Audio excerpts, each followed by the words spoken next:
ও মদিনার বুলবুলি কেমনে তোমায় রই ভুলি। দিন কাটে আর রাত কাটে তোর বেদনার ফুল তুলি। কেমনে তোমায় রই ভুলি। Jim TV 24, devoted for the welfare of Muslim Ummah. বিশেষ করে তাফসীরের মাহফিল আমাদের মুসলমানদের হচ্ছে সর্বোত্তম সংস্কৃতি, এটা ঠিক কিনা? আজকে তো মুসলমানরা নানান সংস্কৃতির মধ্যে মুসলমানরা মত্ত হয়ে আছে। নিজেদের সংস্কৃতি আমাদের ভালো লাগে না, অন্য দেশের অন্য জাতির ভাড়াটে সংস্কৃতি আমরা তালাশ করি মুসলমানেরা। অধপতন হতে হতে মুসলিম জাতি আজকে একেবারেই দেওয়ালে পিঠ থেকে গেছে মুসলমানদের, ঠিক কিনা? এজন্যে কোরআনের মাহফিল আল্লাহ সুবহানাহু ওয়া তাআলার এক বিশেষ দান আমাদের জন্য। রব্বুল আলামিন বলেন, কুল বিফাদলিল্লাহি ওয়া বিরহমাতিহি ফাবিযালিকা ফালইফরাহু হুয়া খায়রুম মিম্মা ইয়াজমাউন। আল্লাহ পাক বলেন, হাবিব মানুষদেরকে জানায়া দেন আমি আল্লাহ রব্বুল আলামিন আমার দয়া এবং মায়া অনুগ্রহে আমি আমার বান্দাদের জন্য কোরআন নাজিল করেছি। সুতরাং এই কোরআন পেয়ে তোমরা আনন্দ করো। সুতরাং আমাদের সংস্কৃতি অন্যান্য জাতির মতো হবে। আমাদের সংস্কৃতি হচ্ছে, আমাদের আনন্দ হচ্ছে কোরআনুল কারীমের তাফসীরের মাহফিল, ঠিক কিনা বলেন? ঠিক কিনা? আজকে মুসলমানদেরকে ইহুদি এবং খ্রিস্টানদের যে নানাবিধ যে চক্রান্ত, যে মুসলমানদেরকে ধ্বংস করার জন্য যে চক্রান্তে তারা মেতেছে, তাদের এই নানাবিধ চক্রান্তের মধ্যে একটা চক্রান্ত হচ্ছে সাংস্কৃতিক আগ্রাসন, অর্থাৎ মুসলমানদেরকে পর্যদুস্ত করা, ক্ষতিগ্রস্ত করা, ধ্বংস করে দেওয়া। যতভাবেই ক্ষতি করা যায় তার মধ্যে একটা বড় কারণ হচ্ছে যে সংস্কৃতি। আজকে বিজাতীয় সংস্কৃতি আমাদের মুসলমানদের মধ্যে ঢুকে গেছে, ঠিক কিনা? প্রত্যেক ঘরে ঘরে বিবাহ শাদীর নামে, প্রত্যেক ঘরে ঘরে জন্ম উৎসবের নামে, প্রত্যেক ঘরে ঘরে ম্যারেজ ডের নামে নানান সংস্কৃতি আজকে আমাদের মুসলমানদের মধ্যে আছে না নাই? আছে কিনা? প্রিয় ভাইরা, এই এলাকায় আজকে শ্রেষ্ঠ জায়গা হচ্ছে কোরআনের মাঠ, ঠিক কিনা? মাজালিসুল ইলম হিয়া রাউদাতুম মিন রিয়াদিল জান্নাহ। যেখানে কোরআনের আলোচনা হয়, যেখানে ইলমের আলোচনা হয়, যেখানে ইসলামের আলোচনা হয়, এটা সাধারণ কোনো মাঠ নয়, এটা হচ্ছে রাউদাতুম মিন রিয়াদিল জান্নাহ, জান্নাতের বাগান। জান্নাতের বাগানে সবাই আসতে পারে না, ঠিক কিনা? আল্লাহ পাক যাদেরকে কবুল করেন তারাই পারে জান্নাতের বাগানে আসতে, ঠিক কিনা বলেন? ভাইরা, আমাদের সবচেয়ে বড় পরিচয় হচ্ছে আমি একজন মুসলমান। আমার পরিচয় আমি বাঙালি না। আমার এই বাঙালি পরিচয়ের আগে আমার বড় পরিচয় হচ্ছে আমি মুসলমান, ঠিক কিনা বলেন? কবরে কি আমারে প্রশ্ন করবে যে তুমি কি বাঙালি, না ইন্ডিয়ান, না ফ্রান্স, না জার্মান, না আমেরিকান, না সৌদি আরবের, কোন দেশের? এটা জিজ্ঞেস করবে? জিজ্ঞেস করবে যে তোমার দিন কি, ঠিক কিনা? তুমি কি মুসলমান ছিল কিনা? এজন্য মুসলমানদের সবচেয়ে বড় পরিচয় যে আমরা হচ্ছে মুসলমান, ঠিক কিনা? আমাদের পরিচয় বাঙালি নয়। জাতি হিসেবে আমার আপনার পরিচয় হচ্ছে আমরা মুসলমান, আর দেশ হিসেবে আমাদের পরিচয় হচ্ছে আমরা বাংলাদেশি, ঠিক না? ঠিক না? সংস্কৃতিকে তার ঠিক জায়গায় রাখতে হবে। সেখান থেকে যদি এলোমেলো হয়ে যায় তাহলে আমরা বিপদগ্রস্ত হয়ে যাব, আমরা ক্ষতিগ্রস্ত। প্রিয় ভাইরা আমার, আজকে সংস্কৃতিগুলো নষ্ট করছে, আজকে আমাদের মুসলমানদেরকে ধ্বংসের ধার প্রান্তে নিয়ে যাচ্ছে কাফের মুশরিকরা। শুধু তাই নয়, এখন কিছু মুনাফিক নামধারী কিছু মুসলমান, এরা আমাদের মুসলমানদেরকে ধ্বংস করে ফেলছে। এরা সবচেয়ে বড় শত্রু ইসলাম এবং মুসলমানদের। বুঝার কোনো কায়দা নাই। দাড়ি আছে, টুপি আছে, পাঞ্জাবি আছে, আল্লাহর রাসূলের পিছনে নামাজ পড়েছে আব্দুল্লাহ ইবনে উবাই, কিন্তু সে ছিল মুনাফিক সরদার। ইসলাম এবং মুসলমানদেরকে ক্ষতিগ্রস্ত করার কাজে সবচেয়ে বড় ভূমিকা পালন করেছে এই মুনাফিক সরদার। এখন আব্দুল্লাহ ইবনে উবাই এখন আর আছে দেশে? এই পৃথিবীতে আছে, কিন্তু তার উত্তরসূরিরা আছে, আছে কিনা? লেবাসে বুঝার কোনো কায়দা নাই যে সে আসলে মুসলমান কিনা। এমন লেবাস কিন্তু যায়া দেখেন সে মুসলমানদের চূড়ান্ত দুশ্মন। ঠিক না? ঠিক না? আছে কিনা? দেখবেন কথাগুলো মিষ্টি মিষ্টি কথা বলে, এমন মিষ্টি কথা বলে আপনাদেরকে পাগল করে ফেলে, আসলে কিন্তু তার অন্তরের মধ্যে হিংসা আছে না নাই? রাসূল বলেন, সায়াতি জামানে আলা উম্মতি কুলুবুহুম কাকুলুবিজ জিয়াব ওয়া কালামুহুম কাকালামিল আম্বিয়া।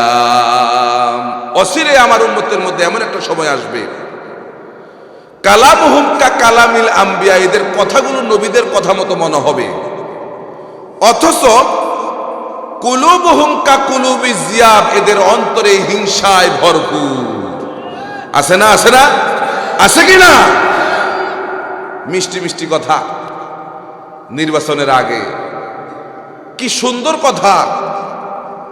আমাদের অনেকে বাহবাও দেই আমরা, কিন্তু নির্বাচনের পরে তার আচরণ পশুর আচরণের চাইতে নিকৃষ্ট।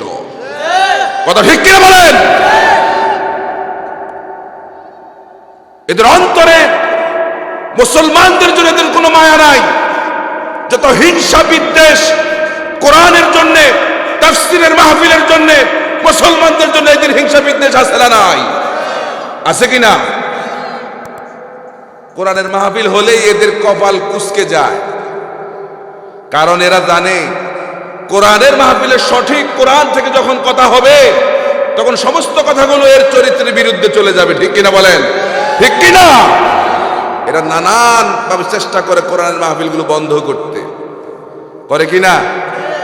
কিন্তু আমি আর আপনি বুঝতে পারি না, বুঝি না, আমাদের সঙ্গে বসেও বুঝার কোনো কায়দা নাই, কিন্তু একজন ঠিকই জানেন, তিনি কে? তিনি কে? প্রিয় ভাইরা আমার, রাসূল বলেন, ওয়াফিলুহুম কাফিলিল ফিরাউন, এদের কাজগুলো ফেরাউনের মতো। ফেরাউনের স্টাইলে এরা দেশ সমাজ রাষ্ট্র চালাতে চায়, কিন্তু ফেরাউন থেকে এরা শিক্ষা গ্রহণ করে না। ফেরাউনের কি পরিণতি হয়েছে এরা এটা বুঝতে চায় না, দেখতে চায় না, জানতে চায়। ঠিক কিনা? যদি ফেরাউন থেকে শিক্ষা গ্রহণ করত, সারা পৃথিবীর ফেরাউন যারা আছে এরা এইভাবে তারা দেশ চালাতে পারত। ওয়াফিলুহুম কাফিলিল ফিরাউন, এদের আচরণগুলো হবে ফেরাউনের মতো। এমন নেতা কিন্তু আমাদের দেশে নাই। আছে এমন নেতা? স্টেজে স্বঘোষিত ঘোষণা দেয় না, স্টেজে মাঝে মাঝে উঠা দেয় কিনা? আবার কত বিরাট মিথ্যাচারও করে পরে, যে আমি এগুলো বলি না, এগুলো সুপার এডিট করা, সুপার এডিট। তুমি কি বাঙালির এত বোকা পাইছো? আমাদের এই দেশের মানুষকে এত বোকা? কি বলে এত বোকা? সুপার এডিট কোনটা এটা মানুষ বুঝে না। আজকে এখানে সুপার এডিট বলে তুমি সেরে যাচ্ছ, কিন্তু কিয়ামতের ময়দানে কোরআনের মাহফিল বন্ধ করার কারণে আল্লাহর কাছে কি জবাব দিবা সেই চিন্তা করা দরকার আছে না নয়? ঠিক কিনা? সেখানে তোমার কোন বাবা তোমাকে বাঁচাবে সেদিন দেখা যাবে, ঠিক কিনা বলে মুসলমান? খবরদার, সবকিছু নিয়ে পাগলামি, কোরআন নিয়ে পাগলামি চলবে না, ঠিক কিনা বলেন? সবকিছু নিয়ে ঢং, চোখ নিয়ে ঢং আছে নাকি? কোরআন তো আমাদের চোখের চাইতে দামি, ঠিক কিনা বলেন? কারণ যেটা আমাদেরকে পথ দেখায় এর নাম কি? মুসলমান, যেটা আমাদেরকে পথ দেখায় এর নাম কি? রাসূল এদের ব্যাপারে বলেন, অহুম বারিউনা মিন্নি ও আনা বারিউম মিনহুম, যে আমি নবী এদের থেকে মুক্ত এবং আমার নবীর সঙ্গে এদের কোনো সম্পর্ক নাই। নামাজ রোজা যতই করুক না কেন, হজ যাকাত সময় সময় মতো হজ, জুমার দিন নামাজ যতই পড়ুক না কেন, আমার নবী, আমি নবীর সঙ্গে এদের কোনো সম্পর্ক। এমন মুসলমান আমাদের দেশে আছে না নাই? এরা মুসলমানদেরকে মনে করে অন্যান্য জাতির মতো। আপনারা বলেন, মুসলমান কি অন্যান্য জাতির মতো? যেমন বিশ্বব্যাপী সারা পৃথিবীতে খ্রিস্টান আছে, ইহুদি আছে, মুশরিক আছে, মাজুসি আছে, বৌদ্ধ আছে, বিভিন্ন জাতের লোকেরা আছে। তো এই সব জাত আর মুসলমানরা কি এক? এটা সম্পূর্ণ আলাদা। আমাদের নাম দিয়েছেন আমাদের পিতা হযরত ইব্রাহিম আলাইহিস সালাম, ঠিক কিনা? আল্লাহ রাব্বুল আলামিন বলেন, মিল্লাতা আবিকুম ইব্রাহিম হুয়া সাম্মাকুমুল মুসলিমিন হুয়া সাম্মাকুমুল মুসলিমিন মিন ক্বাবল ওয়া ফি হাযা লিয়াকুনার রাসূল وفي هذا ليكون الرسول شهيدا عليكم وتكونوا شهداء على الناس। الله أكبر।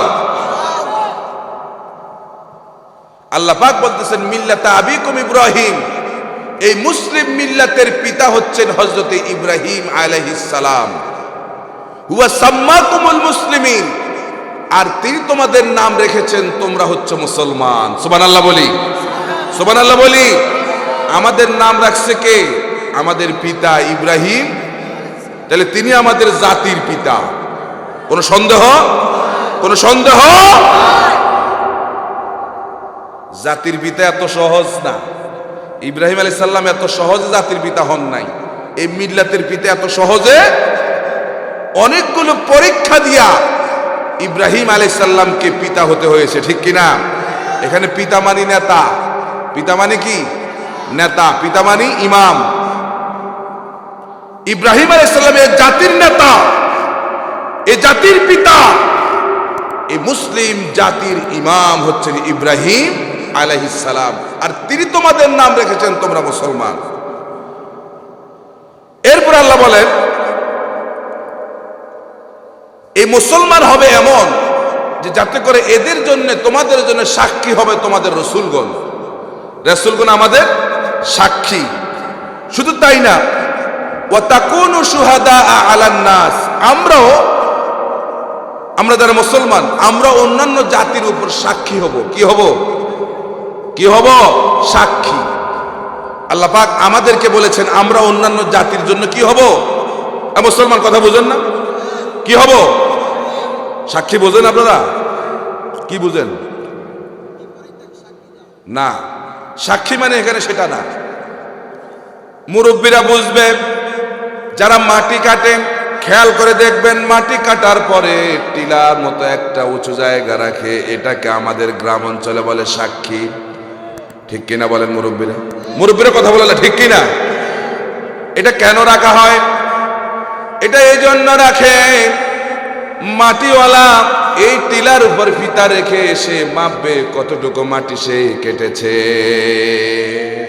কতটুকু মাটি সে কেটেছে, এই টিলার উপর ফিতা রেখে সে মাপবে। আল্লাহ রাব্বুল আলামিন মুসলমানদেরকে গোটা বিশ্বের মানুষদের উপর সাক্ষী বানাইছেন। এই জন্যে অন্যান্য জাতি মুসলমানদের মাথার উপর ফিতা রেখে তারা দেখবে যে চরিত্রের দিক দিয়ে তারা কতটুক এগোতে পেরেছে। সুবহানাল্লাহ বলি। আজকে বলেন যে মুসলমান যে চরিত্রের হওয়া দরকার ছিল, আমরা মুসলমানরা কি সেই চরিত্রের হতে পেরেছি? কথা বলেন, পেরেছি? আল্লাহ যে মুসলমান চান, আমরা কি সেই মুসলমান হতে পেরেছি? এজন্য আজকে খেয়াল করে দেখেন, গোটা বিশ্বে 170 কোটি মুসলমান থাকার পরেও সারা বিশ্বে মুসলমান আজকে সবচেয়ে বেশি নির্যাতিত। ঠিক কিনা বলেন? ঠিক কিনা? আজকে মুসলমানরা মুসলমানদেরকে হত্যা করছে, আর অন্যান্য জাতিদেরকে তারা বুকে টেনে নিচ্ছে। আল্লাহর নবী বলেন, ফায়াকতুলুনা আহলাল ইসলাম ওয়া ইয়াদউনা আহলাল আওসান। আজকে মুসলমানদেরকে হত্যা করছে, আর অন্যান্য জাতি যারা আছে, মূর্তি পূজারী যারা আছে, তাদেরকে বুকের মধ্যে টেনে নিচ্ছে। এটা কি বর্তমান নাকি না আরো পরে আসবে এমন সময়? লাইন আদ্রাকতুহুম, যদি আমি তাদেরকে পেতাম, লা আকতুলান্নাহুম কাতলা। তাহলে আদ জাতিকে আমি, আল্লাহ পাক যেভাবে আদ জাতিকে মাটির সঙ্গে মিশিয়ে দিয়েছেন, এই সমস্ত লোকেরা যারা মুসলমানদেরকে হত্যা করে আর অন্যান্য জাতিকে বুকে টেনে নেয়, আমিও তাদেরকে এভাবে হত্যা করে ফেলতাম। সুবহানাল্লাহ, সুবহানাল্লাহ। তাহলে আল্লাহ কেমন মুসলমান চান, আমরা তেমন মুসলমান হতে পারি? প্রিয় ভাইরা, আমরা আমাদের মূল সংস্কৃতি থেকে অনেক দূরে চলে গেছি। এই যে আগামীকাল আসতেছে না, কয় তারিখ আগামীকাল? সকলে বলেন না, কয় তারিখ? কি দিবস? আপনারা বলেন বেহায়া। এখন তার আমগো বলা লাগে না, এখন আপনারা বলেন বেহায়া দিবস। সেন্ট ভ্যালেন্টাইন্স ডে, বিশ্ব ভালোবাসা দিবস, বিশ্ব বেহায়া দিবস। তো দেখেন, কালকে মুসলমানের সন্তানদেরকে রাস্তায় দেখা যাবে তো ফুল হাতে, ফুল হাতে মুসলমানের সন্তান কালকে ভালোবাসাবাসি করবে।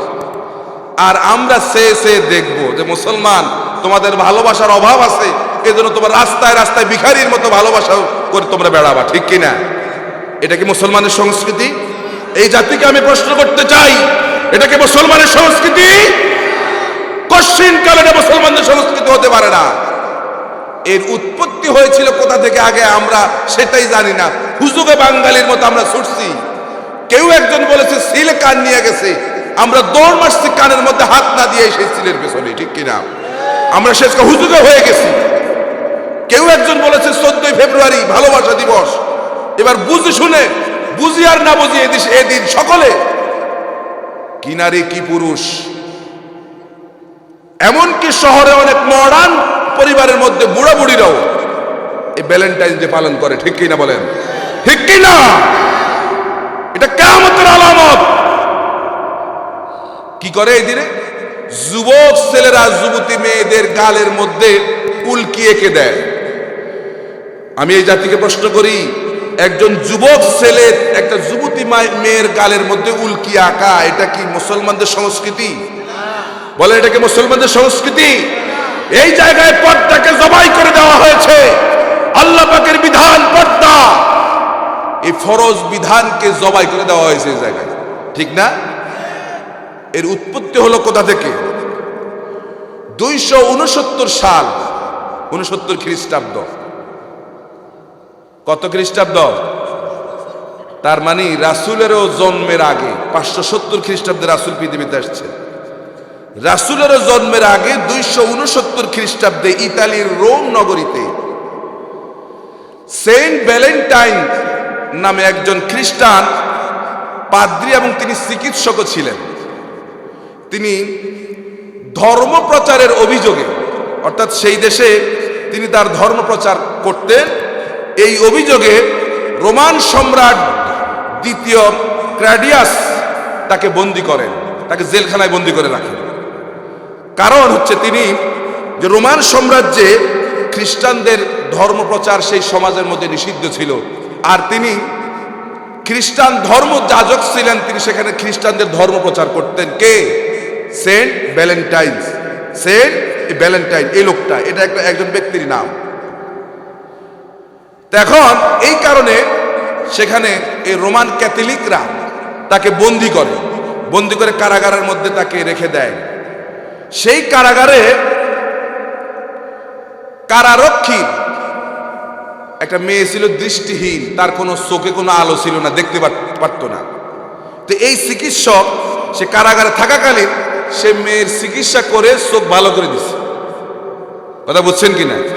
চোখ যখন ভালো হয়ে গেল, সুস্থ যখন হয়ে গেল, চতুর্দিকে তার একটা সুনাম সুখ্যাতি ছড়িয়ে পড়েছে।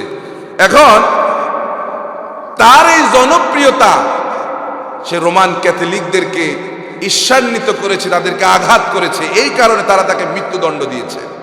কাকে? সেন্ট ভ্যালেন্টাইন্সকে তাকে মৃত্যুদণ্ড দিয়েছে। এই মৃত্যুদণ্ড যেদিন দিয়েছে, যেদিন তার মৃত্যুদণ্ড হয়েছে, যেদিন তার ফাঁসি কার্যকর করা হয়েছে, সেদিন ছিল 14 ফেব্রুয়ারি। কি ছিল? 14 ফেব্রুয়ারি।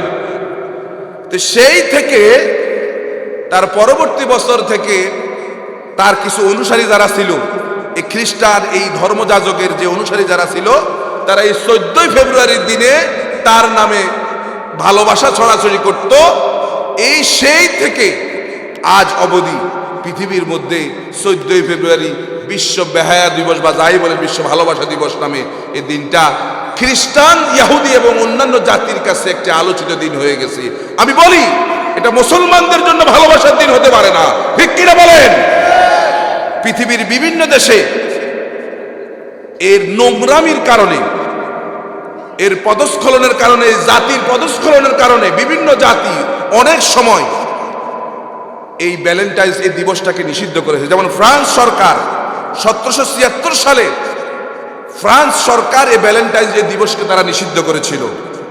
ইংল্যান্ডে এই ভ্যালেন্টাইন্স নিষিদ্ধ হয়েছিল এবং অস্ট্রিয়া, হাঙ্গেরি, জার্মানিতে বিভিন্ন সময়ে এটা নিষিদ্ধ করা হয়েছিল।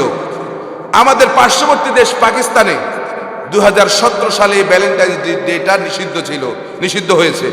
কিন্তু দুঃখের বিষয় 16 কোটি মুসলমানের দেশে আমরা আজও পর্যন্ত এই দিবসটাকে নিষিদ্ধ করতে পারলাম। ভাইরা, এবার আসুন শরীয়তের কথা। ইসলাম বলেছে আদ-দীন ওয়ান নাসিহা, দিন হচ্ছে ভালোবাসা করা, ভালোবাসা কামনা করা, কল্যাণ কামনা করা। ইসলামের 365 দিনই ভালোবাসার দিন, ঠিক কিনা? নির্দিষ্ট করে কোনো একদিন ভালোবাসা নয়। নির্দিষ্ট দিনে ভালোবাসা করে কুকুর আর কুকুরি। কি কথা ঠিক কিনা? সামান্য কয়েকদিন বা কয়েক মাস ভালোবাসা করে কে? কুকুর আর কুকুরি। কিন্তু মুসলমান এদের জন্য একদিনের ভালোবাসা, যাদের জীবনে কোনো ভালোবাসা নাই তাদের জন্য একদিনের ভালোবাসার প্রয়োজন হয়। যে মুসলমান হচ্ছে ওই ব্যক্তি যার হাত এবং মুখ থেকে অপর মুসলমান নিরাপদে থাকে। আজকে আপনি নামাজ পড়েন, রোজা রাখেন, হজ করেন, যাকাত দেন, আপনি আপনাকে মুসলমান দাবি করতে পারেন, কিন্তু আসলে কি আপনি মুসলমান নাকি?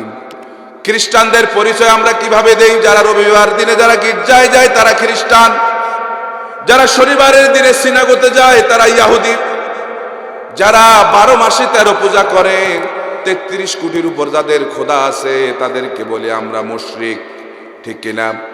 কিন্তু এবার আপনি মুসলমানের পরিচয় কিভাবে দিবেন? যারা শুধুমাত্র জুমার দিন মসজিদে যায় তারাই কি মুসলমান নাকি? এভাবে পরিচয় দিতে পারবেন? মুসলমান এভাবে পরিচয় দেওয়া যাবে? আমরা যে ইসলামে প্রবেশ করেছি সেই ইসলাম হচ্ছে as a complete code of life, একটি পরিপূর্ণ জীবন ব্যবস্থা। এর নাম কি? সকলে বলেন, পরিপূর্ণ জীবন ব্যবস্থার নাম ইসলাম। সেখানে আপনি নামাজ, রোজা, হজ, যাকাত যার কথা মতো করবেন, আপনাকে ব্যক্তি, পরিবার, সমাজ, রাষ্ট্র তার কথা মতোই চালানো লাগবে, ঠিক কিনা? ঠিক কিনা? যদি আপনি চালান তাহলে আপনি মুসলমান। যার কথা মতো নামাজ পড়েন, তার কথা মতো যদি আপনি ব্যক্তি, পরিবার, সমাজ, রাষ্ট্র চালান তাহলে আপনি মুসলমান।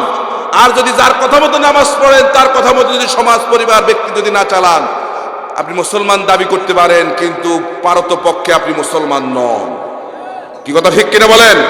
কথা ঠিক কিনা? এখন ইসলামে যারা আমরা প্রবেশ করেছি,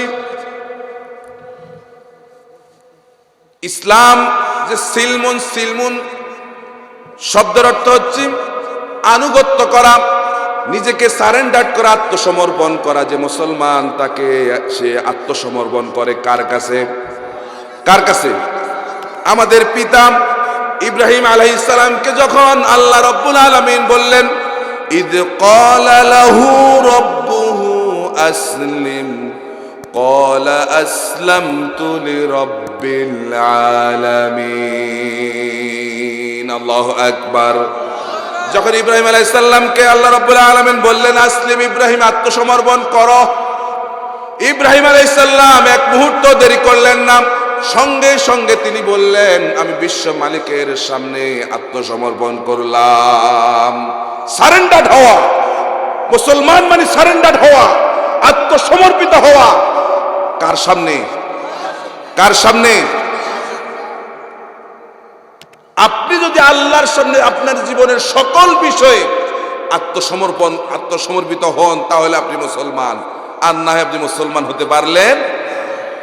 আল্লাহ রাব্বুল আলামিন এই জন্য আমাদেরকে নির্দেশ দিয়েছেন, ইয়া আইয়ুহাল্লাযীনা আমানু দুখুলু ফিস-সিলমি কাফা ওয়া লা তাত্তাবি'ু খুতুওয়াতিশ শাইতান ইন্নাহু লাকুম আদুউম মুবিন।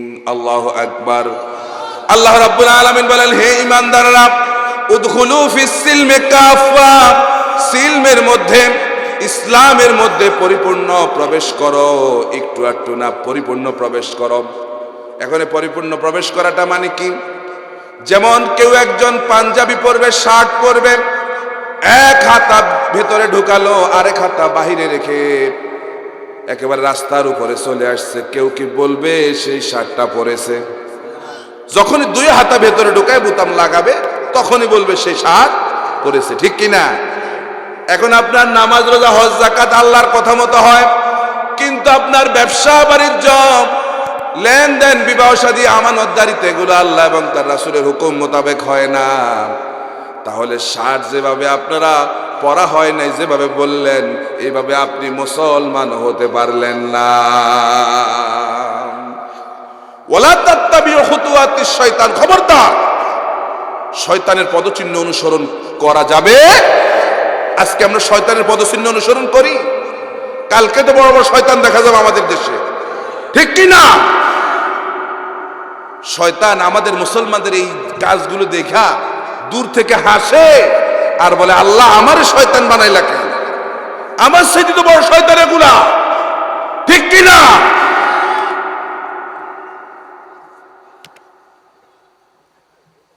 অন্যান্য জাতির মধ্যেও কিছু শালীনতা আছে, কিন্তু এই দিনে আসলে আমাদের মুসলমান যুবক যুবতীদের মধ্যে সেই শালীনতাটা নাই। আমাদের গ্রামে গঞ্জে এখন এগুলো চালু হচ্ছে।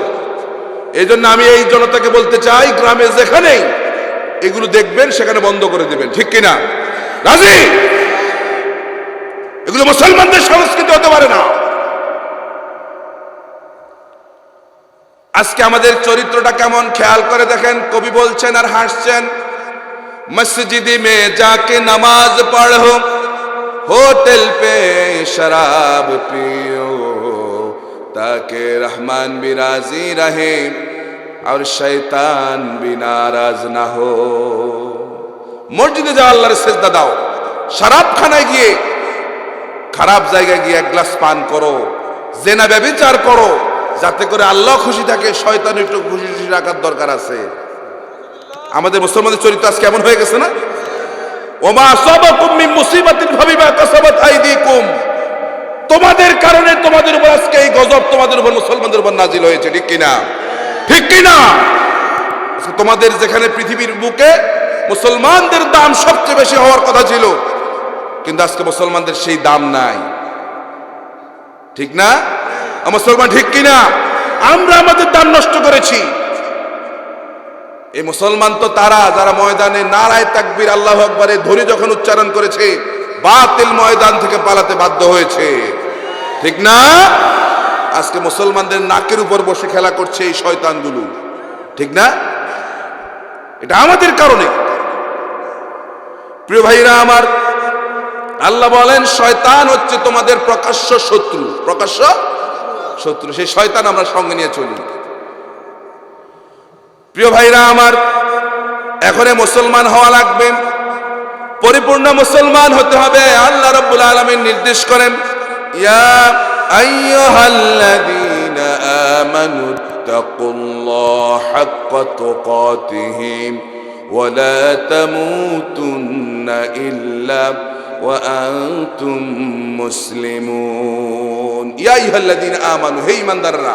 আল্লাহ পাক বারবার নির্দেশ দিচ্ছেন আমাদেরকে, হে ঈমানদাররা, ইত্তাকুল্লাহ, এই সমস্ত ব্যাপারে কাকে ভয় করো? কাকে? মুসলমান ভয় করবে কাকে?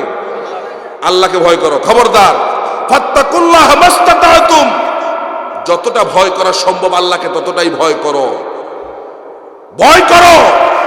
ওয়ালা তামুতুন্না ইল্লা ওয়া আনতুম মুসলিমুন, খবরদার মুসলমান হওয়া ছাড়া দুনিয়া থেকে বিদায়ের চিন্তা করো না। মরো, মুসলমান হওয়া ছাড়া মরো না। তার মানে ইমানদারদেরকে আল্লাহ পাক বলছে যে এই ইমানদাররা তোমরা মুসলমান হয়ে তারপর মরো। তার মানে মুসলমানরা, ইমানদাররা কি মুসলমান না? কথা বল, মুসলমান না? তাহলে আল্লাহ এটা ইমানদারদেরকে কেন বললেন? এই জন্য বললেন, আল্লাহ জানেন যে আমরা যে ইমানদার, যেমন মুসলমান হইতে আল্লাহ বলছেন আমরা তেমন মুসলমান হতে পারি। এই জন্য বারবার আমাদেরকে বলতেছে, খবরদার মুসলমান হওয়া ছাড়া সেখান থেকে আইসো না। দুনিয়ার জীবন থেকে কবরের জীবনে মুসলমান হওয়া ছাড়া আসবা না। এই মুসলমান যখন আমি আপনি হয়ে যাব, তখন আমার আপনার দায়িত্ব আছে সমাজের এই অসঙ্গতিগুলো দূর করার জন্যে, বেহায়াপনাগুলো দূর করার জন্যে আমাদের দায়িত্ব আছে কিনা বলেন? আছে? এই দায়িত্ব কে দিয়েছেন? সকলে বলেন, কে দিয়েছেন? আল্লাহ রাব্বুল আলামিন বলেন, এক নম্বরে দায়িত্ব হচ্ছে উম্মতের দায়িত্ব। উম্মত, গোটা মুসলিম উম্মাহ, আমরা হচ্ছে মুহাম্মদুর রাসূলুল্লাহ সাল্লাল্লাহু আলাইহি সাল্লামের উম্মত, ঠিক কি না? এক নম্বরে দায়িত্ব উম্মতের। আল্লাহ পাক বলেন, কুনতুম খায়রা উম্মাতিন উখরিজাত লিন-নাস তা'মুরুনা বিল মা'রুফ ওয়া তানহাউনা আনিল মুনকার। তোমরাই শ্রেষ্ঠ জাতি। কারা শ্রেষ্ঠ জাতি? আমরা যেভাবে বলছেন, আসলে কথার লগে কাজের মিল আছে। কারণ আল্লাহ যে আমাদেরকে শ্রেষ্ঠ জাতি বলছে, আমরা কি এখন আর শ্রেষ্ঠ জাতি আছি? কথা বলেন, শ্রেষ্ঠ জাতি আছি? এই শ্রেষ্ঠ জাতি আল্লাহ পাক আমাদেরকে কেন বললেন? আমাদের শক্তি বেশি এই জন্যে? আমাদের ক্ষমতা বেশি এই জন্যে? যদি শক্তির দিক দিয়ে শ্রেষ্ঠ জাতি নির্ধারণ করতেন, তাহলে হাতির শক্তি আমাদের সে চাইতে বেশি না কম? বেশি না? আল্লাহ পাক হাতিকে বলতে পারতেন, হাতি তোমরা শ্রেষ্ঠ জাতি। শক্তির দিক দিয়ে আল্লাহ পাক এটা বলেন না। আল্লাহ বলছেন বিবেকের কারণে। কিসের কারণে? যে মুসলমান, তোমাদের বিবেক আছে, এই বিবেক থাকার কারণে তোমাদেরকে শ্রেষ্ঠ জাতি বলা হয়েছে। বিবেক দিয়ে চিন্তা করো, কোন দিকে যাচ্ছ আজকে? যে পথে যাচ্ছ এটা জাহান্নামের পথ, ঠিক কি না? তোমরাই শ্রেষ্ঠ জাতি। উখরিজাত লিন-নাস, তোমাদেরকে পাঠানো হয়েছিল যে তোমরা মানুষের কল্যাণে কাজ করবা। আজকে একটু খেয়াল করে দেখেন, আমরা মুসলমান তো দাবি করি, বড় বড় সার্টিফিকেট নিয়ে আসি মুসলমান। আমার সাথে বড় মুসলমান আর কে আছে? বলে না, এরকম বলে না? মাঝে মাঝে বলে না, আমার সাথে বড় মুসলমান কে? কিন্তু আপনি সারা জীবন ইসলাম এবং মুসলমানদের বিরুদ্ধে খাটিয়েছেন। কিসের আপনি মুসলমান? আপনি কিসের মুসলমান? আপনাকে পৃথিবীতে পাঠানো হয়েছে মানুষের কল্যাণে কাজ করবেন। আপনি সারা জীবন তালাশ করে দেখেন, আপনি একটা দিনও মানুষের কল্যাণে একটা কাজ করেছেন কিনা আপনি খুঁজে দেখেন।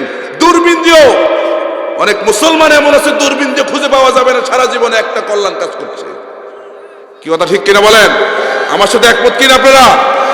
উখরিজাত লিন-নাস, তোমাদেরকে পৃথিবীতে পাঠিয়েছি তোমরা মানুষের কল্যাণে কাজ করবা। কাজ কি? দায়িত্ব কি? তা'মুরুনা বিল মা'রুফ ওয়া তানহাউনা আনিল মুনকার। তোমাদের দায়িত্ব হচ্ছে যে তোমরা মানুষদেরকে ভালো কাজের আদেশ দিবা, ভালো কাজের আদেশ দিবে। আর অন্যায় কাজ থেকে মানুষদেরকে, আমরা কি এটা করি? মুসলমান আমরা কি এটা করি? তাহলে আমরা কিসের শ্রেষ্ঠ জাতি? আমার সমাজ আজকে সুদ, ঘুষ, দুর্নীতি, বেহায়াপনা সবকিছু আমার সমাজে চলছে, আর আমি রুমাল মুঠ দিয়ে রাস্তার পাশ দিয়ে চলে যাচ্ছি, একটা ডাকও দিই না, মনে মনে আফসোস আমরা করি না। এমন মুসলমান আছে না নাই? তোমার মানুষদেরকে আদেশ দিবে, ভাইরা আদেশ আর অনুরোধ এই দুইটা কিন্তু এক না। আদেশ আর অনুরোধ এক না। আল্লাহ পাক বলেছেন তা'মুরুনা বিল মা'রুফ, মানুষদেরকে ভালো কাজের আদেশ দিবা। আমরা কি সেই আদেশের জায়গায় যেতে পেরেছি? কথা বলেন, যেতে পেরেছি? এখন আদেশ আর অনুরোধটা কি? যেমন আমরা সরকারের কাছে অনুরোধ করি যে রমজান মাস এসেছে, সামনে রমজান মাস আসতেছে, সিনেমার অশ্লীলতা বা বেহায়াপনা, মদ, জুয়া, হাউজিং এগুলো বন্ধ করুন, এগুলো আমরা অনুরোধ করি সরকারের কাছে, ঠিক কিনা? কিন্তু আল্লাহ বলছেন ইসলামের বিষয়টা অনুরোধের বিষয় নয়, এটা হচ্ছে আদেশের বিষয়। ক্ষমতায় এমন লোক থাকা লাগবে রমজান মাস আসলে পরে আদেশ দিয়ে সমস্ত অন্যায়গুলো বন্ধ করে দেবে, ঠিক কিনা? এমন লোক থাকা লাগবে ক্ষমতা। খেয়াল করে দেখেন মুহাম্মদুর রাসূলুল্লাহ সাল্লাল্লাহু আলাইহি সাল্লাম 13 বছর পর্যন্ত মক্কায় তিনি দাওয়াত দিলেন। একটা দিনের জন্য বাইতুল্লাহ থেকে 360টা মূর্তির একটা মূর্তিও তিনি সরাতে পারলেন না, কারণ আল্লাহর নবীর ক্ষমতা তখন তার হাতে ছিল না, ঠিক কিনা বলেন? থাকতে পারলেন না, চলে গেলেন রাতের আধারে। বন্ধু আবু বকরকে সঙ্গে নিয়ে মুহাম্মদুর রাসূলুল্লাহ সাল্লাল্লাহু আলাইহি সাল্লাম রাতের আধারে মদিনায় চলে গেলেন। মদিনায় যাওয়ার পরে আল্লাহ রাব্বুল আলামিন আল্লাহর নবীকে বললেন, হাবিব আমার কাছে ক্ষমতা চান, আমি আল্লাহ রাব্বুল আলামিন আপনাকে ক্ষমতা দিয়ে দেব। দোয়াটা শিখাইয়া দিলেন আল্লাহ, ওয়াকুর রাব্বি আদখিলনি মুদখালা সিদকিন ওয়া আখরিজনি মুখরাজা সিদকিন ওয়াজআল লি মিন লাদুনকা সুলতানান নাসীরা। আয় আল্লাহ, আমাকে সত্য সহকারে প্রবেশ করাও, আর আমাকে সত্য সহকারে বের করো, আর আমাকে সুলতানে নাসির দান করুন। সুবহানাল্লাহ বলি। পৃথিবীর সমস্ত আলেম, সমস্ত বুজুর্গ, সমস্ত মুহাদ্দিস, সমস্ত মুফাসসির একমত যে সুলতানে নাসির হচ্ছে রাষ্ট্র ক্ষমতা। আমাদের অনেকে বলে যে কোরআনের মধ্যে নাকি রাজনীতি নাই, বলে কি না? বলে কি না? রাসূল নিজে ক্ষমতা চেয়েছেন কার কাছে? কার কাছে? কারণ ক্ষমতা ছাড়া আপনি দেশে সুদ, ঘুষ, দুর্নীতি এগুলো বন্ধ করতে পারবেন না। আপনি ওয়াজ করতে পারবেন, আজকে স্বাধীনতার 50 বছর এই দেশে সুদের বিরুদ্ধে ওয়াজ হয় নাই? কথা বলেন, ঘুষের বিরুদ্ধে ওয়াজ হয় নাই? দুর্নীতির বিরুদ্ধে ওয়াজ হয় নাই? এই সমস্ত দিবসগুলোর বিরুদ্ধে ওয়াজ হয় নাই? বন্ধ কি হয়েছে একটা? কারণ যারা ওয়াজ করেছেন তারা ক্ষমতার চেয়ারে তারা যেতে পারেন নাই। যে যাবৎকালীন ক্ষমতার চেয়ারে না গিয়ে আদেশ করতে না পারবেন, সে যাবৎকালীন আপনি এই সমস্ত খারাপ কাজগুলো আপনি বন্ধ করতে পারবেন। রাসূল ক্ষমতা চেয়েছেন, আল্লাহ পাক ক্ষমতা দিয়েছেন না রাসূলকে। মদিনার রাষ্ট্রের রাষ্ট্রপতি হয়ে গেলেন মুহাম্মদুর রাসূলুল্লাহ। যে 13 বছর দাওয়াত দিয়ে যেটা করতে পারেন নাই, মদিনার রাষ্ট্রপতি হয়ে আজকে তিনি সুদ বন্ধ করে দিলেন, ঘুষ বন্ধ করে দিলেন, দুর্নীতি বন্ধ করে দিলেন, জেনা ব্যভিচার বন্ধ করে দিলেন, পতিতাবৃত্তি বন্ধ করে দিলেন, দাসপ্রথা বন্ধ করে দিলেন, জুলুম নির্যাতন সকল কিছু বন্ধ করে দিলেন। কারণ আজকে রাসূলের কাছে কি আছে? জোরে বলুন, কি আছে? ক্ষমতা আছে। এরপর আল্লাহর নবী মক্কায় প্রবেশ করলেন। মক্কায় আল্লাহর নবীকে বাইতুল্লাহর মধ্যে ঢুকতে দেওয়া হয় নাই। 6ষ্ঠ হিজরিতে যখন ঢুকতে দেওয়া হলো না, চলে আসলেন, হুদাইবিয়ার সন্ধি হলো। এরপরে 8ম হিজরিতে আজ আর আল্লাহর নবী একা নন, সঙ্গে আল্লাহর নবীর 10,000 সাহাবী। সুবহানাল্লাহ। মক্কায় প্রবেশ করলেন রাসূল। আজকে সাহাবীদের মনের মধ্যে এই উৎসাহ উদ্দীপনা সকলের মধ্যে কাজ করছে যে তারা ঢুকেই দেখলো মক্কার নেতারা মসজিদে হারামের দরজার সামনে সকলে দাঁড়ায় আছে। এরা হচ্ছে তারা যারা খাব্বাবকে মেরেছে, খুবাইবকে মেরেছে, আম্মারকে মেরেছে, সুমাইয়াকে শহীদ করেছে। এরা হচ্ছে তারা। আজকে রাসূল নির্দেশ দেওয়ার কোনো প্রয়োজন নাই, ইশারা দিলে এই সমস্ত কাফেরের কল্লা জমিনে পড়ে যাবে, ঠিক কিনা?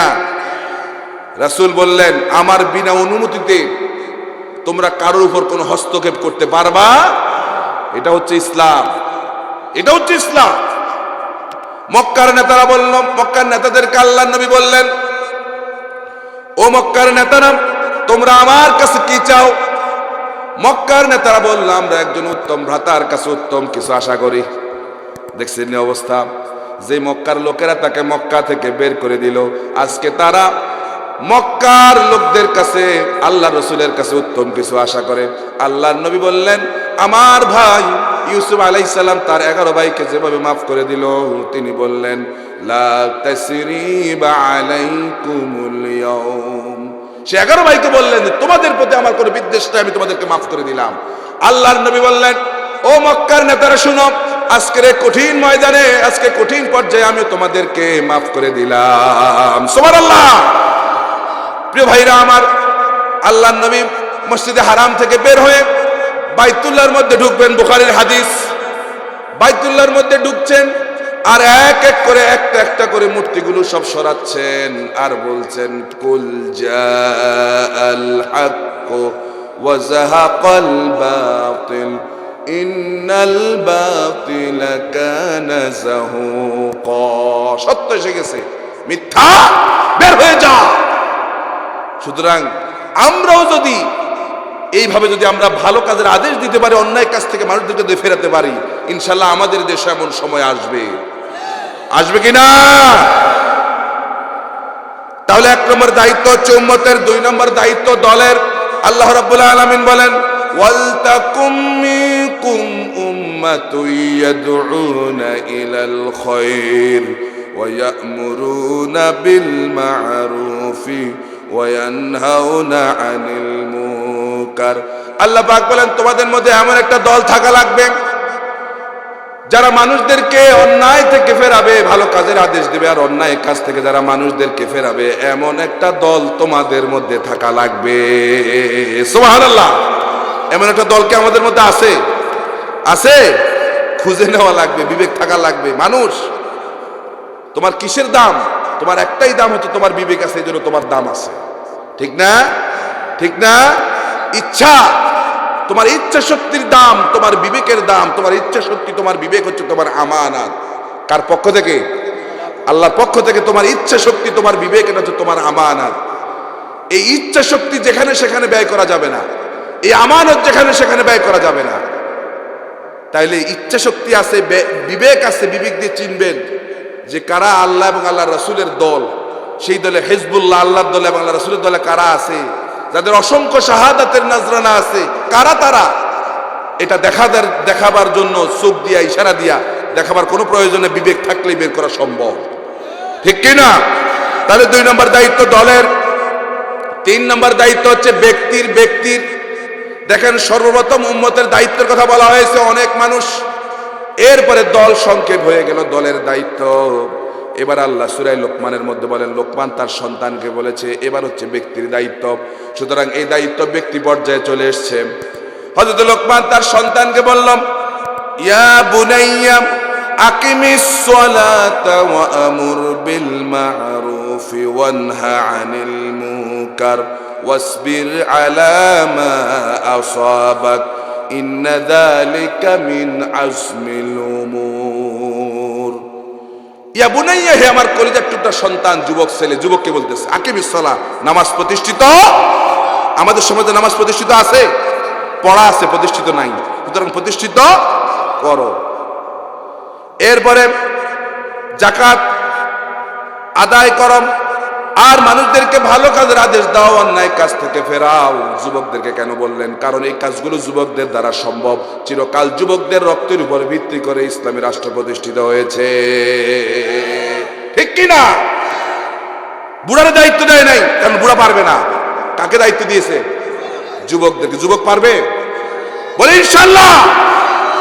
প্রিয় ভাইরা আমার, তিনি বলতেছেন, ওয়াসবির আলা মা আসাবাক, এই কাজগুলো যখন করতে যাবে তোমার উপর বিপদ আসবে, বিপদ আসলে পরে ধৈর্য ধারণ করা লাগবে। শুধু তাই নয়, ইন্না যালিকা মিন আজমিল উমুর, এই কাজটা বড় সহজ কাজ না, এটা বড় কঠিন কাজ, বড় কঠিন কাজ। বুকের পাটা থাকা লাগবে, অন্তরের মধ্যে একজনের ভয় থাকতে হবে, তিনি কে? যুবক আল্লাহ ছাড়া কাউকে ভয় পাবে?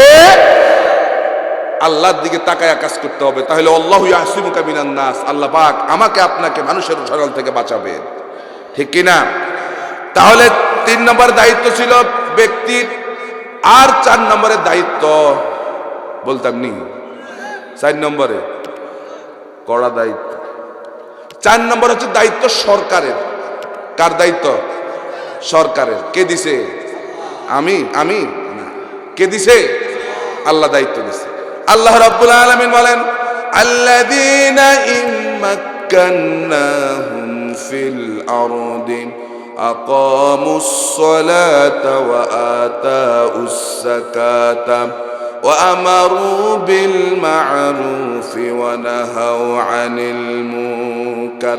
আল্লাযীনা ইম্মাক্কান্নাহুম ফিল আরদ, যারা জমিনে দায়িত্ব পায়, যেই মেম্বার যে সমাজে দায়িত্ব পেলেন, চেয়ারম্যান যেখানে দায়িত্ব পেলেন, যে সমাজে দায়িত্ব পেলেন, এমপি যে উপজেলা দায়িত্ব পেলেন, মন্ত্রী যে মন্ত্রণালয়ে দায়িত্ব পেলেন, সরকার যে দেশে দায়িত্ব পেলেন, দায়িত্ব পেয়ে আল্লাহ রাব্বুল আলামিনের নির্দেশ হচ্ছে নামাজ প্রতিষ্ঠিত করে দাও। কার নির্দেশ? কার নির্দেশ? নামাজ প্রতিষ্ঠিত করে দাও, যাকাতের পন্থা চালু করে দাও, মানুষদেরকে ভালো কাজের আদেশ দাও, অন্যায় কাজ থেকে ফেরাও। ভাইরা, যারা এই দায়িত্বে আছে তারা যদি এই কাজগুলো করত, এলাকায় মেম্বারের নেতৃত্বে যদি মসজিদে নামাজ শুরু হয়ে যেত, এলাকায় চেয়ারম্যানের নেতৃত্বে যদি নামাজ প্রতিষ্ঠিত হয়ে যেত, থানায় যদি ওসি সাহেবের নেতৃত্বে ইমামতিতে নামাজ হতো, জেলায় যদি এসপির নেতৃত্বে নামাজ হতো, মন্ত্রণালয়ে যদি মন্ত্রীর নেতৃত্বে নামাজ হতো, বঙ্গভবন এরপরে এই ভবনগুলোতে যদি রাষ্ট্রপতির নেতৃত্বে যদি নামাজ হতো, যে ওসি নিজেই নামাজের ইমামতি করে, সেই ওসিকে কি আপনি পিটায়াও কি ঘুষ খাওয়াইতে পারতেন? পারতেন? যেই চেয়ারম্যানে নিজেই নামাজের ইমামতি করে, এই চেয়ারম্যানে কি রোড সিমেন্ট কালভার্ট এগুলো কি তার পেটে ঢুকতে পারতো? পারতো? এই জন্য তো আল্লাহ দায়িত্ব দিয়েছেন যে এই কাজগুলো করো। এখন আসেন, 1 নম্বরে দায়িত্ব ছিল উম্মতের, 2 নম্বরে ছিল দলের, 3 নম্বরে ছিল ব্যক্তির, 4 নম্বরে সরকারের।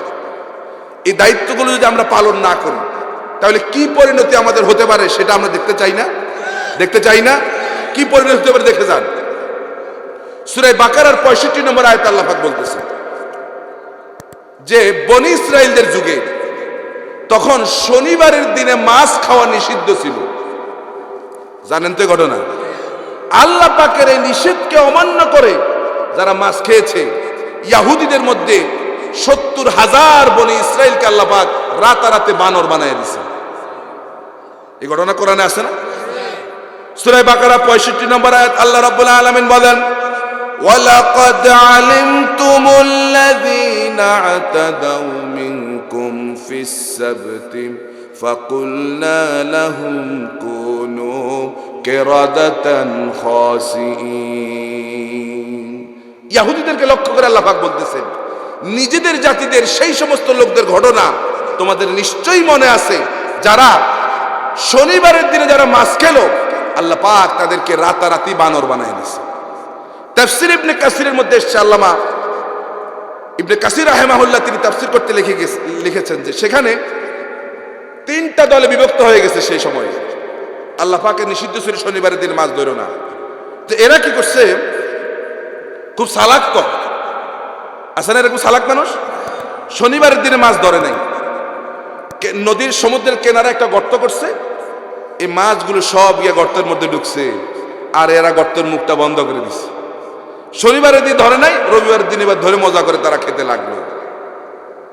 দেখছেন এই চালাকি করছে কার সঙ্গে? কার সঙ্গে? আল্লাহ বরদাস্ত করবেন? আল্লাহ বরদাস্ত করবেন? এখন দেখেন এখানে 3টা ভাগ হয়ে গেছে, 3 দল। এক দল মাছ খাইছে, খুব মজা করে খেয়েছে, আরেক দল মাছ খায় নাই, নিষেধ। এরকম দেখবেন আমাদের সমাজে কিছু লোক আছে, অন্যায় নিজেরা করে না ঠিক আছে, কিন্তু সমাজে অন্যায় হচ্ছে, এরা নিষেধ করে না। সমাজে রুমাল মাথা দিয়া একেবারে রাস্তার এক পাশ দিয়ে হাঁটে নিষেধ করে, আর একদল ছিল এরা নিষেধ করেছে, খবরদার শনিবার দিন আল্লাহ পাক মাছ খেতে নিষেধ করছেন, তোমরা মাছ খেও। রব্বুল আলামিন, আল্লাহ রব্বুল আলামিন তার এই নিষেধকে অমান্য করে যারা শনিবার দিনে মাছ খেলো আর যারা মাছ খায় নাই, নিষেধ করে নাই, এই দুইটা দলকে রাতারাতি আল্লাহ পাক বানর বানায় দিয়েছে। এখন আপনারা বুঝেন, প্রথম দল মাছ খেয়েছে তাদেরকে বানর বানাইছে, কিন্তু দ্বিতীয় দল মাছ খায়নি, তাদেরকে বানর কেন বানালো? কারণ তারা ভালো কাজের আদেশ দেয়, অন্যায় কাজ থেকে মানুষদেরকে ফেরায়। আমরা আপনারাও যদি ভালো কাজের আদেশ না দেই, অন্যায় কাজ থেকে যদি মানুষদেরকে না ফেরাই, এমন আযাব এবং গজব আমাদের উপর আসবে, সেই আযাব এবং গজব থেকে কেউ আমাদেরকে বাঁচাইতে পারবে। তাহলে আজকে সিদ্ধান্ত নেওয়া লাগবে, আমরা সব সময় ভালো কাজের আদেশ দিব, অন্যায় কাজ থেকে মানুষদেরকে ফেরাবো। রাজি? প্রিয় ভাইরা আমার, রাসূল বলেছেন, ওয়াল্লাযী নাফসি বিয়াদিহি লাতা'মুরুন্না বিল মা'রুফি ওয়া লাতানহাউন্না আনিল মুনকার আও লা ইউশরিকান্নাল্লাহা আন ইয়াবআসা আলাইকুম ইকাবান মিনহু সুম্মা তাদউনাহু ফালা ইউস্তাজাবু লাকুম। আল্লাহর নবী বলেন, সেই সত্তার শপথ যার হাতে আমার প্রাণ, আমি সেই শপথ করে বলছি, তোমরা যদি মানুষদেরকে ভালো কাজের আদেশ না দাও আর অন্যায় কাজ থেকে যদি মানুষদেরকে না ফেরাও, তাহলে এমন একটা সময় আসবে তোমরা বিপদে জর্জরিত হয়ে যাবে, তোমরা ক্ষতিগ্রস্ত হয়ে যাবে। এরপরে তোমরা আল্লাহর দরবারে দোয়া করবা, কিন্তু আল্লাহ রব্বুল আলামিন তোমাদের দোয়া কবুল করবেন না। সেই সময় কি এসেছে? এখন মানুষ, মুসলমানরা নির্যাতিত হচ্ছে, নিষ্পেষিত হচ্ছে। আজকে গোটা বিশ্বে, সারা বিশ্বে মুসলমানরা নির্যাতিত হচ্ছে। আল্লাহর কাছে তাহাজ্জুদ পড়ে দোয়া করতেছে, কিন্তু দোয়ায় কোনো কাজ হচ্ছে। এর একটাই কারণ যে মানুষরা অন্যায় থেকে মানুষদেরকে আমরা ফেরাই না, ভালো কাজের আদেশ দেই না, অন্যায় কাজ থেকে মানুষদেরকে ফেরাই না, নিজেও ভালো কাজ করি না, ভালো কাজের আদেশও। প্রিয় ভাইরা, তাহলে আজকে আমাদের কালকে সর্বপ্রথম যে আমলটা হবে, আগামীকাল আমাদের এই লক্ষ্মীপুরে অন্তত ভ্যালেন্টাইন ডে এই দিবস পালন করতে দেওয়া যাবে না। আপনারা কি আমার সঙ্গে একমত? একমত? দুহাত দেখা আল্লাহকে, আল্লাহ কবুল করে বলে আমিন, বলে আমিন। আকুলু কাউলি হাযা ওয়া আস্তাগফিরুল্লাহ লি ওয়া লাকুম ওয়া লিসাইরিল মুসলিমিনা মিন কুল্লি জামিন। Jim TV 24, devoted for the welfare of Muslim Ummah.